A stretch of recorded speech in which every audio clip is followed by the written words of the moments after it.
Friends இன்றைக்கி weight loss சேலஞ்சோட 20வது நாள். So இன்றைக்கி காலையில் பார்த்திங்க அப்படின்னா ஆம்லேட் ஜூஸ் போட்டு குடிச்சிட்டு அப்படியே ஆஃபீஸுக்கு கிளம்பிட்டேன். ஆஃபீஸ் வந்து இன்றைக்கி எனக்கு ஃபஸ்ட் ஷிஃப்ட்ன்றதுனால ஆஃபீஸுக்கு போயிட்டேன். ஸோ ஆஃபீஸில் 1 by 1 என்னோடய ஒர்க் முடிக்கும்போது காலையில் லஞ்சுக்கு வந்து கூழும் ப்ளஸ் முட்டையும் எடுத்துகிட்டு போயிருந்தேன். அதை சாப்பிட்டு முடிச்சுட்டு அப்படியே பார்த்திங்க அப்படின்னா ஸ்டாக் மார்க்கெட்டில் உட்காந்துட்டேன்.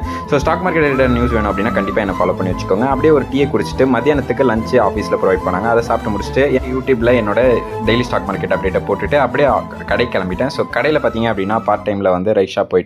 ஸோ அதில் வந்து கொஞ்சம் டெலிவரி எல்லாம் இருந்துச்சு. அதெல்லாம் 1 by 1 நான் முடிக்க ஆரம்பிச்சிட்டேன். அது முடிச்சுட்டு அப்படியே வந்து பார்த்திங்க அப்படின்னா ஜிம்முக்கு கிளம்பிட்டேன். ஜிம்மில் வந்து இன்றைக்கி எனக்கு வந்து லேட்டு ப்ளஸ் பை தான். ஸோ லேட்டில் வந்து ஒரு 3 வேரியண்ட்டும் அதேமாதிரி பையில் வந்து ஒரு 3 வேரியண்ட்டும் இன்றைக்கி வந்து போட்டு முடிச்சிட்டேன். அதுக்கப்புறம் சரி கார்டியோ பண்ணலாம் அப்படின்னு சொல்லிட்டு ஒரு 20 மினிட்ஸ் வந்து இன்றைக்கி கார்டியோ பண்ணேன். அதை முடிச்சுட்டு எப்படி அப்படின்னு சொல்லி வெயிட் செக் பண்ணேன். ஸோ வெயிட் வந்து 4 கிலோ குறைஞ்சிருக்கு. இப்போ 79 கிலோவில் இருக்கேன். சொல்லணும்னு நினச்சேன். நான் என்ன பண்ணுறேன்றதை தாண்டி உங்களுக்கு இந்த வீடியோவால் ஒரு சின்ன மோட்டிவேஷன் எனக்கு ரொம்ப சந்தோஷமாக இருக்கும். நாளைக்கு சந்திப்போம்.